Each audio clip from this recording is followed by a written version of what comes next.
আপনারা অনেকেই নতুনভাবে মাছ বানাতে খুঁজছেন, সেজন্য আমি বলে রাখি আমি এই রেসিপিটা করছি সাধারণ কিছু ঘরোয়া উপকরণ দিয়ে।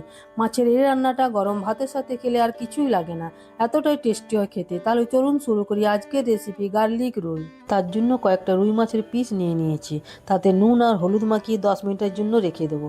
এরপর কড়াইয়ের মধ্যে সর্ষের তেল নিয়ে তেল গরম হয়ে গেলে মাছগুলো ভেজে তুলে নেব। ওর মিক্সিং জারের মধ্যে বেশি করে রসুন নিয়ে, 1/2 ইঞ্চ আদা, 2টো কাঁচা লঙ্কা, 3 চামচ টক দই নিয়ে স্মুথ পেস্ট বানিয়ে নেব। দইটা যেন খুব বেশি টক না হয়। কড়াইয়ের মধ্যে পরিমাণ মতো তেল রেখে তার মধ্যে কালো জিরে ও শুকনো লঙ্কা ফোড়ন দিয়ে পেস্টটা দিয়ে দেবো।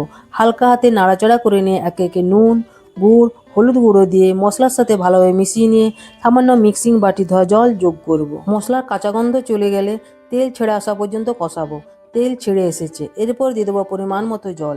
ঝোল ফুটে এলে ভেজে রাখা মাছগুলো দিয়ে দেবো। যতক্ষণ মাছগুলো ফুটছে ততক্ষণ আমি একটা পাত্র নিয়ে তাতে সর্ষের তেল নিয়ে তাতে কয়েকটা রসুন, কাঁচা লঙ্কা আর কাশ্মীরি লঙ্কা গুঁড়ো নিয়ে নাড়াচাড়া করে এবার আমি মাছের ঝোলের মধ্যে দিয়ে দেবো। আবারও ভালো করে নাড়াচাড়া করে মিশিয়ে নেব। নামাবার আগে নুন আর গুড়টা দেখে নেব, যদি সব ঠিকঠাক থাকে তাহলে আর কিছুই দেওয়ার দরকার নেই। সার্ভ করার জন্য আমাদের গার্লিক রুই রেডি। ভিডিওটা যদি আপনাদের ভালো লেগে থাকে তাহলে লাইক, কমেন্ট, শেয়ার করে দেবেন।